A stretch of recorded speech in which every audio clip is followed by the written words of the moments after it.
সালটা 2013। বিজ্ঞাপনের শুটিংয়ে প্রথম দেখা। বিরাট কোহলি তখন ভারতীয় ক্রিকেটের উঠতি সুপারস্টার, আর আনুশকা বলিউডের প্রতিষ্ঠিত নায়িকা। প্রথম দেখাতেই নার্ভাস বিরাট। সেই অস্বস্তি লুকাতে মজা করে তিনি বলে বসেন, এর থেকেও কি উঁচু হিল ছিল না? বিরাটের মন্তব্যে চোটে আনুশকা জিজ্ঞেস করেন, এক্সকিউজ মি? মুহূর্তেই বুঝে যান বিরাট, মজাটা একেবারেই জমেনি। পরের গল্পটা সবারই জানা।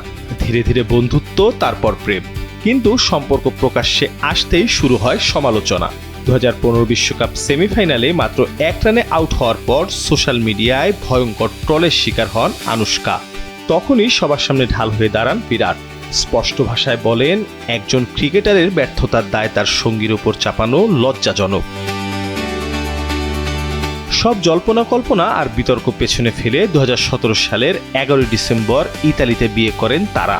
আজ তাদের 2 সন্তান ভামিকা ও আকায়।